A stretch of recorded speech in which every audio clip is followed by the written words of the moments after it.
meditando su palabra de la Biblia de Jerusalén en el Antiguo Testamento del segundo libro de Samuel. Continuamos en el estudio de el libro de Samuel, el segundo libro. Últimas palabras de David.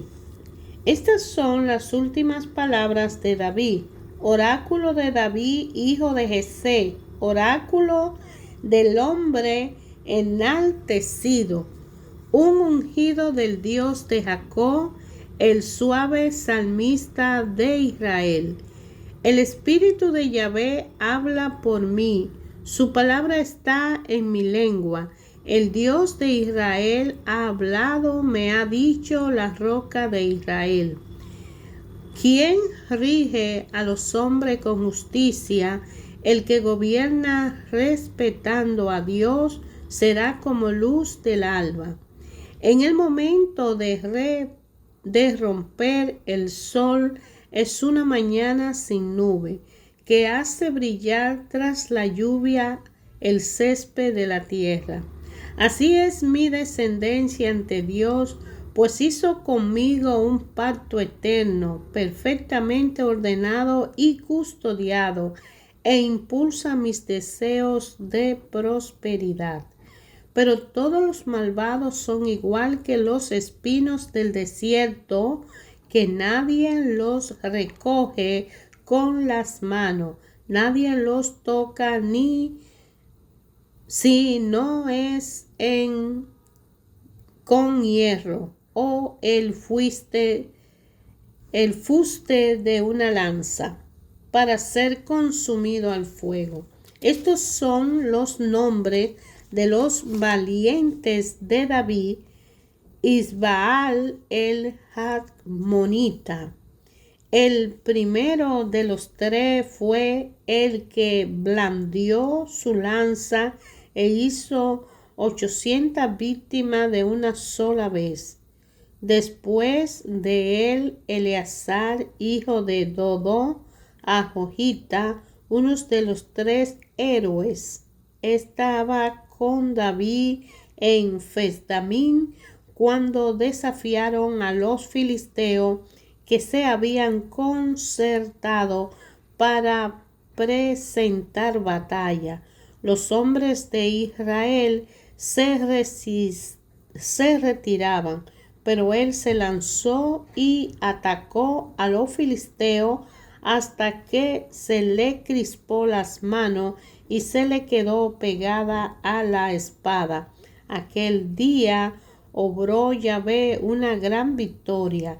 El ejército volvió sobre sus pasos, pero solo para apoderarse de los despojos. Después de él, Sama, hijo de Agé, Ararista, los filisteos se habían concertado en Lehi. Había allí una pieza toda de lenteja. El ejército huyó ante los filisteos, pero él se puso en medio de la pieza, la defendió y batió a los filisteos. Yahvé obró gran victoria. 3 de los 30 bajaron al tiempo de la cosecha y llegaron donde David a la caverna de Adulán, cuando un destacamento filisteo estaba acampando en el valle de los Refaín. David estaba en el refugio y había en Belén un puesto de filisteo. David expresó este deseo: ojalá alguien me diera a beber agua de la cisterna que hay a la puerta de Belén. Irrumpieron entonces los tres héroes en el campamento de los filisteos y sacaron agua de la cisterna que hay en la puerta de Belén. Se la llevaron y la ofrecieron a David, pero él no quiso beberla, sino que la derramó como libación a Yahvé, diciendo: líbrame Yahvé de hacer tal cosa. es la sangre de los hombres que han ido exponiendo su vida y no quiso beberla. Estas cosas hicieron los 3 héroes.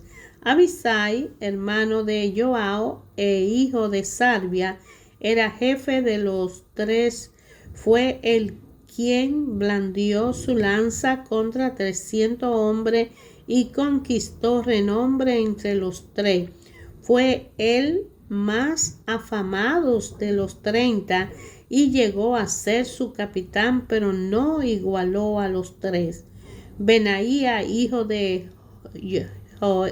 Joiada, hombre animoso y pródigo en las hazañas, era de Gatsel. Él fue quien mató a los 2 héroes de Moab y quien bajó a un pozo y mató al león que había dentro un día de nieve. Mató también a un egipcio de hermosa presencia. Tenía una lanza en sus manos, pero él se dirigió a su encuentro con un bastón, arrancó la lanza de las manos del egipcio y con su misma lanza lo mató. Esta hazaña de Benaía, hijo de Joiada, le granjeó renombre entre los 3 valientes. Fue más ilustre que los 30, pero no igualó a los 3. David le hizo jefe de su guardia personal. Asael, hermano de Joao, estaba entre los 30. El Hanán, hijo de Dodó de Belén, Samá de Jarod, Elicá de Jarod, Gelé de Bet-Pelet, Irá, hijo de Ique de Tecoa, Abiezer de Anatot, Sabeni de Husat, Salmón de Ahod, Marais de Netofá, Gelé, hijo de Baaná de Nestofá, Itaí, hijo de Ribai de Gibea de Benjamín, Benaía de Piratón, Hidai de los torrentes de Gad, Abibal de Bes-Ará, Asmabet de Bahurín, Eliabad de Saalbín, Yacén de Gisón,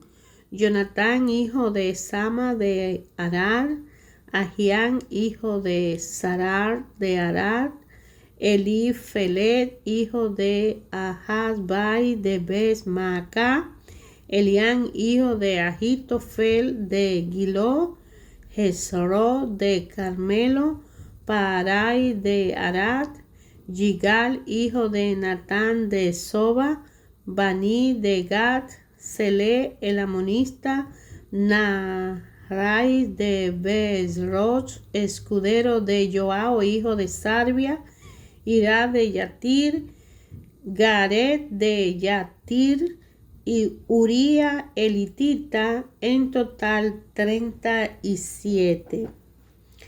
Se encendió otra vez la ira de Yahvé contra los israelitas e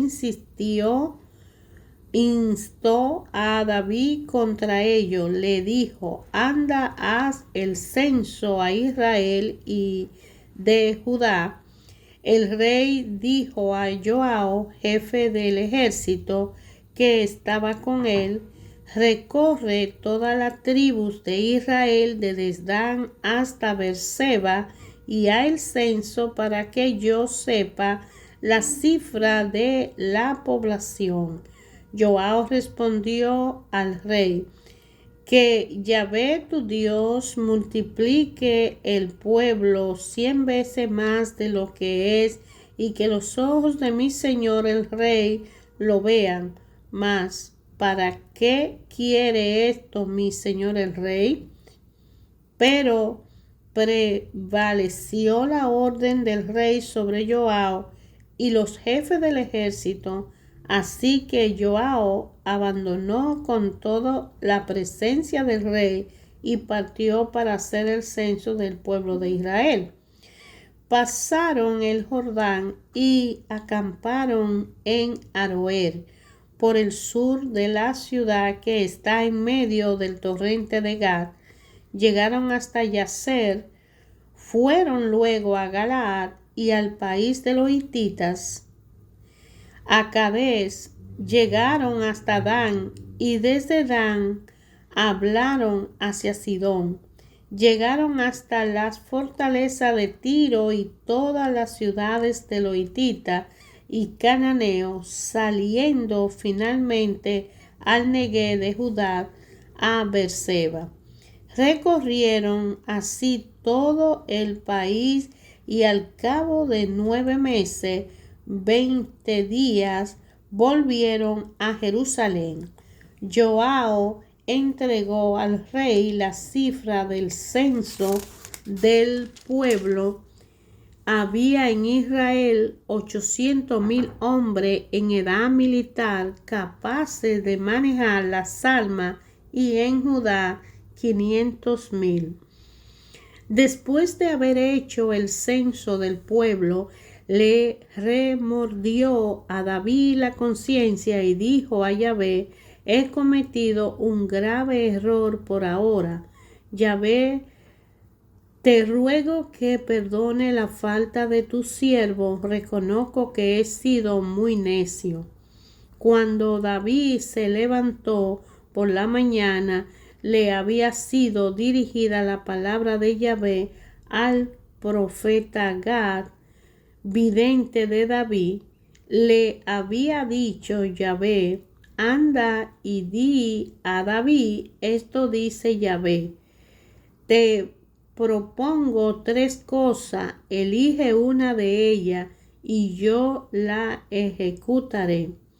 Llegó Gad donde David y le anunció que quieres que te venga 3 años de gran hambre en tu país, 3 meses derrotado, acosado por tus enemigos, o 3 días de peste en tu país. Ahora piensa y mira qué debo responder al que me envía. David respondió a Gad: estoy lleno de angustia, pero prefiero caer en manos de Yahvé, que tiene una gran capacidad de perdonar, que en manos de los hombres.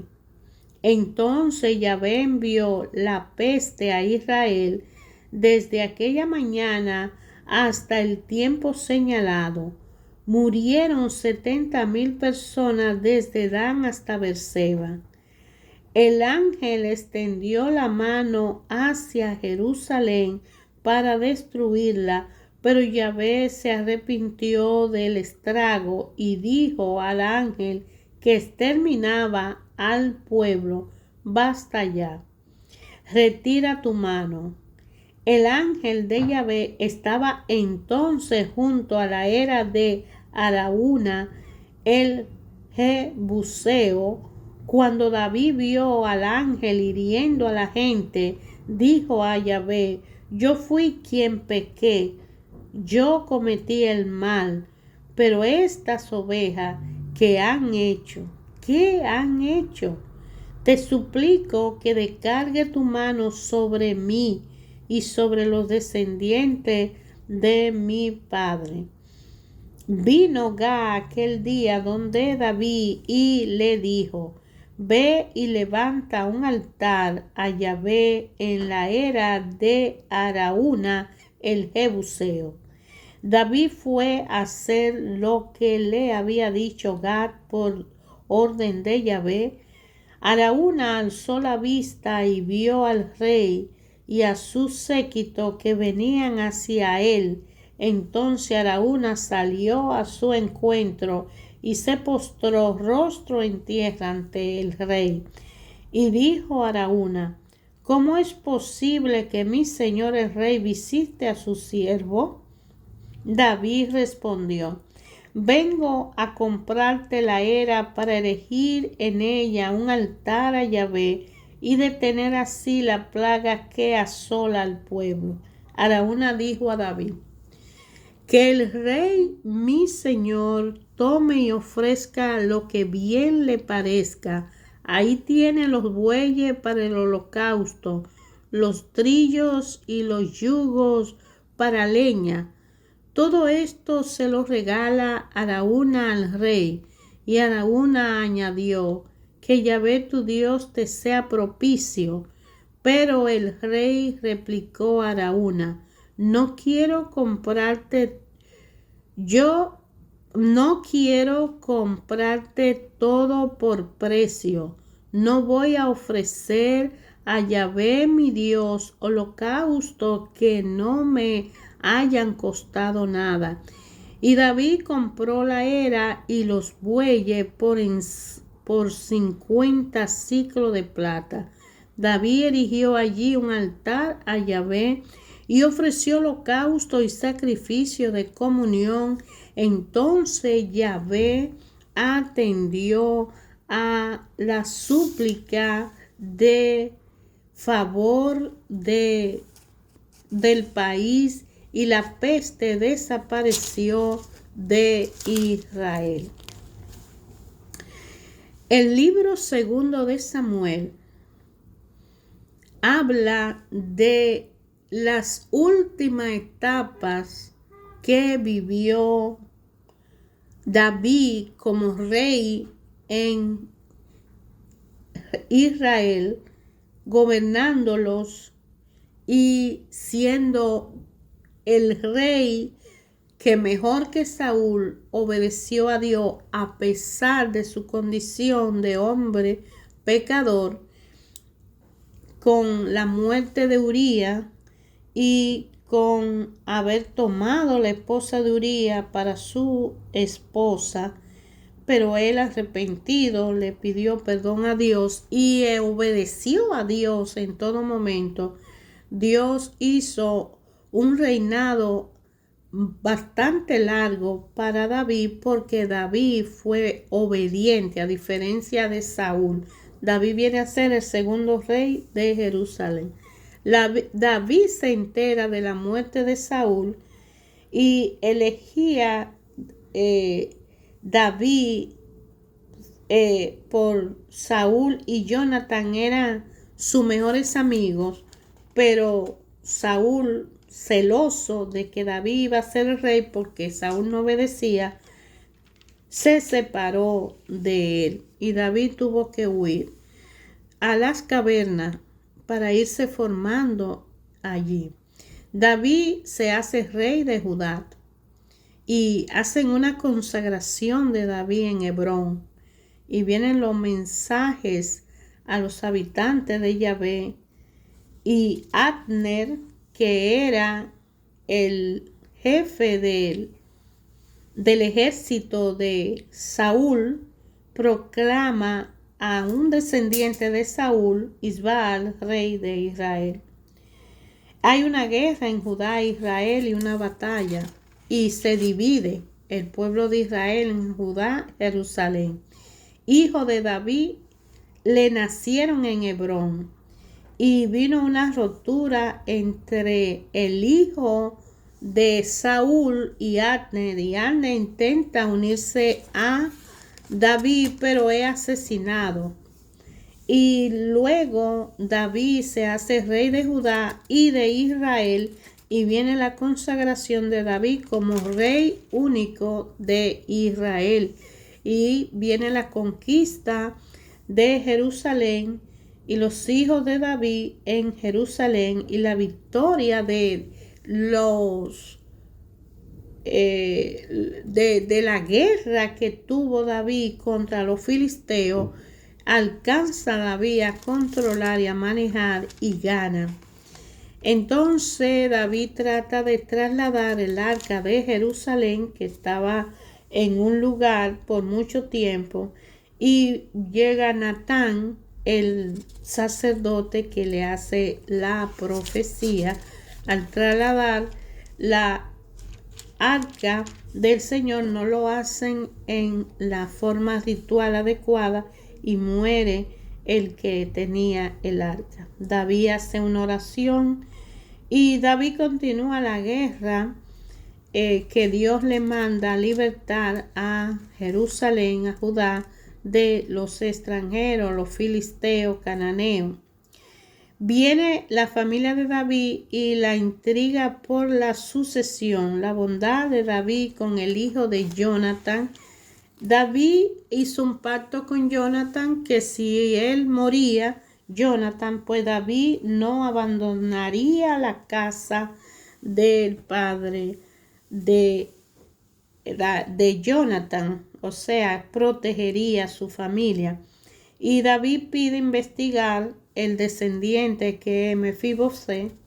En medio de guerra con los amonistas, nació Salomón de hijo de David, que es el que le continuó en el reinado.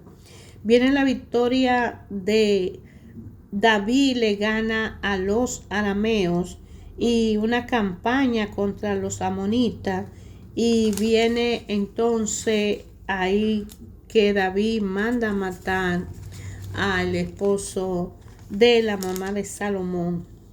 Reproche de Natán, el sacerdote, viene a David y le dice que Dios ha visto todo su pecado, y David tiene un remordimiento y un arrepentimiento y se humilla a Dios. Entonces muere el hijo de Betsabé, fruto del pecado de David. Entonces nace después Salomón. David sigue la guerra sacando a todos los pueblos extranjeros de la tierra que Dios le prometió a los israelitas, y conquista Rabá. Y viene después de la conquista de Rabá, viene la historia de Absalón, el hijo de David, que usurpando el lugar de David lo destituye por asesoramiento de los enemigos de David y por causa del pecado que ya David había cometido, mandando a matar a Urías, el esposo de Betsabé, con la cual él se casa, y tienen a Salomón. Absalón hace asesinar a Amnón, que viola a la hija de David, a consecuencia de que una profecía le dijo a David que por él haber mandado a matar a Urías y haber obtenido la esposa de Urías y haberla embarazado, él sería castigado y sería en su casa. Fruto de ese castigo sale su hija violada por su hermanastro Amnón, y Absalón lo mata. Absalón y David se enemistan y están disgustados totalmente, pero Absalón obtiene el perdón de David y él sigue en una intriga y provoca una revuelta y hace que David huya del poder, y la suerte de David cae en un concurso de Husai, que es quien lo ayuda, porque ya David cae bajo una maldición de huida con la gente que le sigue. Entonces Siba, que fue el encargado de cuidar al hijo de Jonatán, le roba al hijo y deja al hijo botado y se va con David. Pero David, a pesar de huir, dejó a Husai a lo más cerca posible de Absalón para enterarse de los planes y poderse cuidar. Simei, que viene de la gente de Saúl, de los desobedientes y rebeldes, que piensa que David le quitó el poder a Saúl, y fue que Saúl no protegió el poder y lo abandonó, hizo lo que le pareció y Dios se lo quitó y se lo dio a David. Pues Simei, que es de esa gente, maldice a David, pero David se deja maldecir porque piensa que no vale la pena defenderse, porque él sabe que tiene mucho pecado y todo eso él lo tiene que pagar. Absalón vive con las concubinas de David en el tiempo que está reinando, pero los asesores como Ahitofel, que era de los asesores de David, le tiene rabia a David y impulsa a su hijo a ir en contra de él. David es avisado para que se mueva y pasen el Jordán, porque si se quedan ahí va a haber una derrota con el partido de Absalón que le va a perseguir. Entonces Absalón atraviesa el Jordán detrás de David en Mahanaim y llega la noticia a David de que en ese combate que Absalón va con todo su guerrero, Absalón es muerto y David recibe esa noticia. Y el dolor de David fue tremendo porque David está pagando un karma por haber hecho morir. Y sin embargo, su hija es violada. El violador, que es su hijo mayor, es muerto por su otro hermano, que es hermano de la violada. Y después su hijo, que mata a su hermano, se pone en contra de él, lo destituye como rey y le persigue para matarle, para vencer, y él en ese proceso es muerto. Y viene entonces, se separa la vuelta de David y el episodio de la vuelta de Simei, que es cuando él regresa a tomar posesión.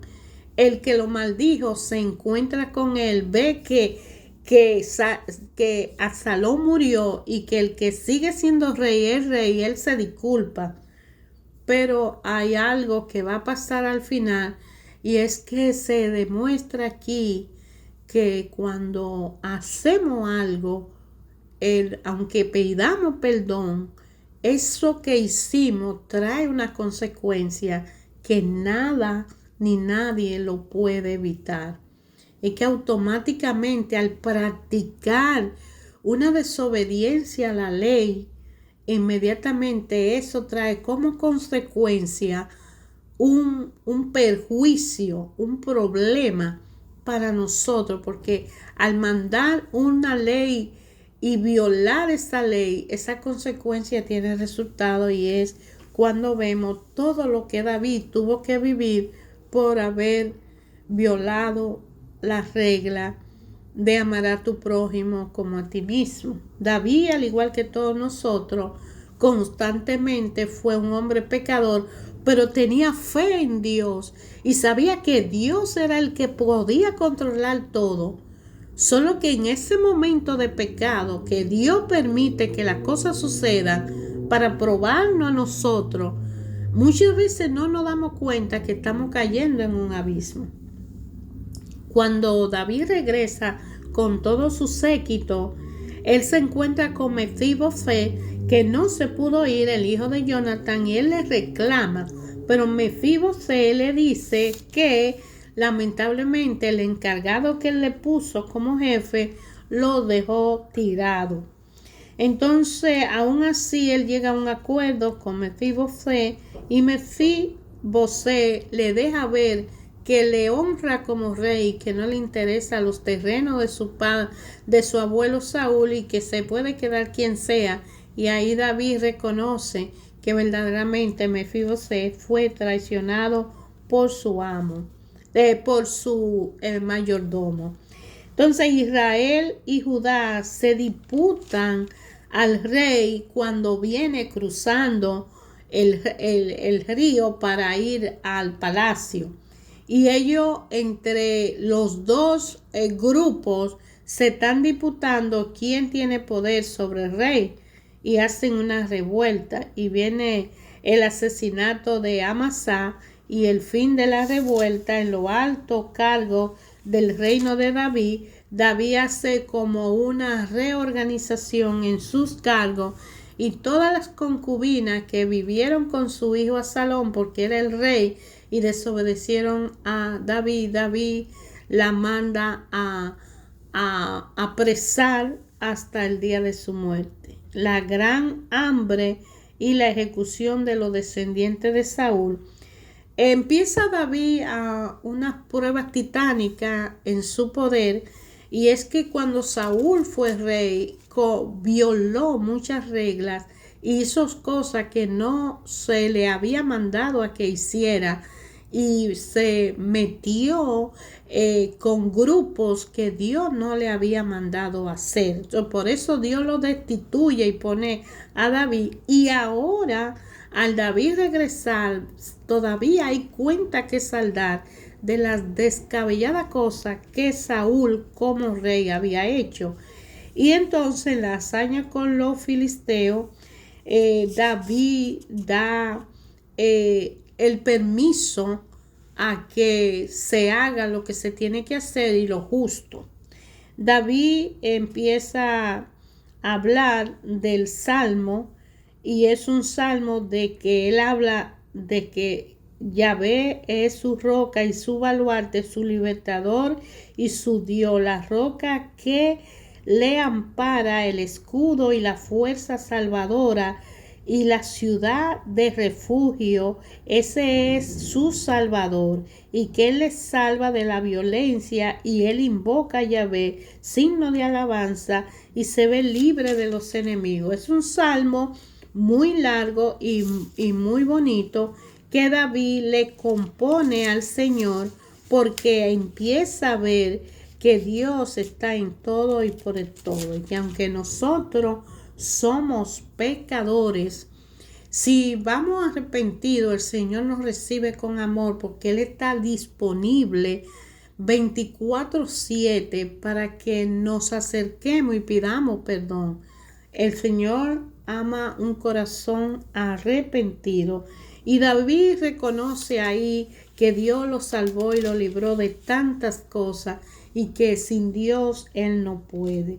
Entonces ya David, como un valiente, manda a hacer un censo para saber de cuántos soldados dispone, a sabienda que no debió hacerlo porque se supone que depende de Dios.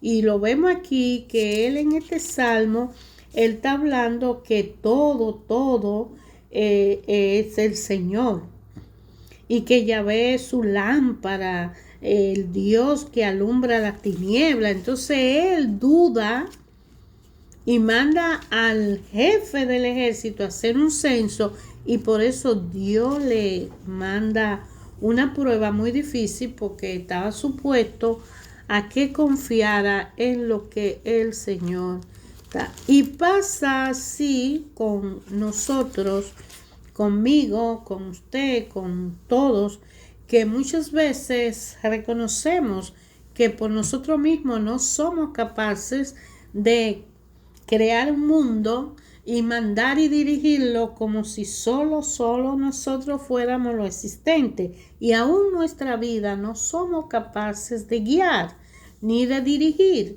Nosotros nacemos y vivimos el hoy, pero no sabemos cómo vamos a programar el mañana que va a llegar, y que ni ninguno de los hombres naturales de la tierra es capaz de impedir que lo que tiene que llegar llegue. Se puede hacer algo, pero indefectiblemente Dios tiene la primera palabra, y Dios manda en nuestras vidas. Por mucho que seamos fuertes, no podemos impedir la muerte. Y la muerte llega a cada ser humano. El día que toque es el día que tocó. No podemos cambiarlo. Si pudiéramos hacerlo con el dinero, si pudiéramos hacerlo con la inteligencia o la sabiduría, si pudiéramos mover o extender, y Él lo dijo, no podrá extenderle 1 centímetro más al codo. El codo ya está medido. La vida de nosotros está medida por alguien que decidió y mandó. Aquí David, que reconoce que cometió un mal, Dios le dice, te mando un castigo porque tú provocaste eso. ¿Por qué te adelantas si yo sé cuándo y cuánto hay y cuánto van?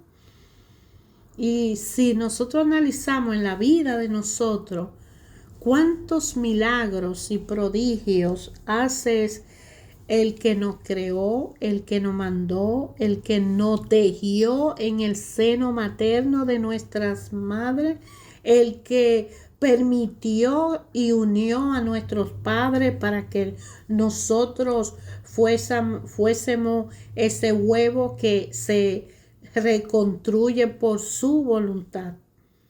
Y David es castigado, pero él decide ponerse en la mano de Dios que lo castigue a la mano de los hombres, porque él confía en la misericordia de Dios, y le dio 3 días de peste y murieron mucha gente. Y David lloró porque dijo: ¿por qué ellos mueren? Yo provoqué esto, porque castígame a mí y a mis hijos, pero no lo castigue a ellos. Aún sabiendo que la misericordia de Dios es grande, él lo decide hacer. Y Dios así levanta, como prometió, y ayuda a David a enmendar su dolor, reconstruyéndole un altar.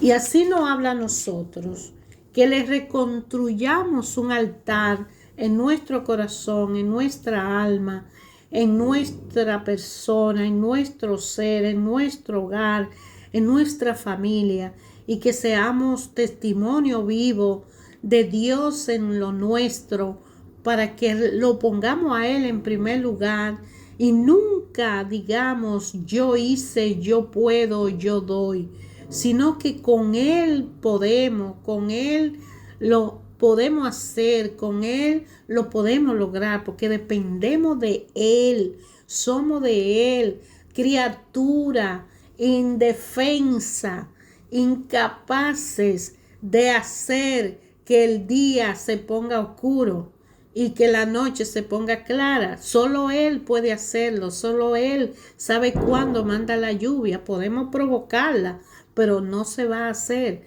Lo que Dios decida en nuestra vida es lo que va a suceder. Lo que nosotros en obediencia supliquemos a Dios su misericordia y Él decide hacerlo, lo va a hacer, como hizo con Job. Job fue una prueba viviente de la fe en Dios. Abraham también. Yo tengo fe en ti, tú me dices que vaya, yo voy. Pero yo por mí mismo puedo sentir que lo puedo hacer, pero no lo voy a hacer como tú quieres que lo haga. Lo voy a hacer en mi persona, pero tú quieres que lo haga en ti. Y es que Jesús pagó un precio para que nosotros le obedeciéramos a Él y nos apartáramos del pecado, de la falta de prudencia y de alejarnos del Padre para acercarnos más al Padre. Jesús fue a la cruz, nos regaló la salvación y el Espíritu Santo nos alimenta día a día para ayudarnos a mantenernos en los caminos de Él.